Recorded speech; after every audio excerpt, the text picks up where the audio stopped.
Hello बच्चों, let's read the question. कह रहे in context with the industrial preparation of hydrogen from water gas. Water gas क्या होती है? Carbon dioxide, carbon monoxide plus H2, इसको बोलते हैं water gas. Which of the following is correct statement? इन चारों में से कौन सी स्टेटमेंट आपकी करेक्ट होगी बच्चों? तो एक बार देख लेते हैं बच्चों, यहाँ से आप H2 कैसे बनाओगे। देखो आपके पास है CO प्लस H2, ये मिक्सचर है बच्चों वाटर गैस का। ओके बच्चों, क्या है? वाटर गैस है।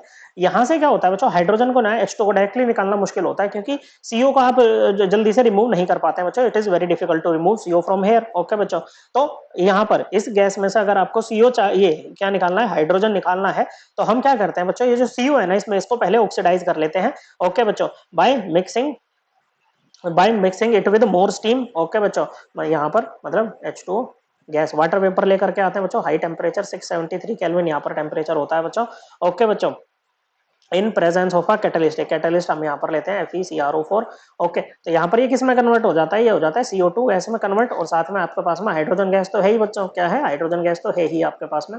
अब CO2 को हम आराम से रिमूव कर सकते हैं बच्चों। Now the CO2 produced is either removed by scrubbing the mixture with sodium arsenide solution और by passing the mixture through water under 30 atm pressure when CO2 dissolves leaving behind H2 which is collected। Okay बच्चों, यहाँ पर क्या होगा बच्चों के मतलब कि 30 atm प्रेशर पे, किस पे बच्चों? 30 atm प्रेशर पे इस CO2 को ना पानी में घोल दो बच्चों, घुल जाएगी बच्चों। तो पीछे क्या रह जाएगी आपके पास में? हाइड्रोजन गैस रह जाएगी। क्या रह जाएगी? Hydrogen gas. और वाटर क्या हो जाएगा? कार्बोनेटेड वाटर आपका हो जाएगा बच्चों। ओके, क्या हो जाएगा? कार्बोनेटेड वाटर आपका हो जाएगा बच्चों।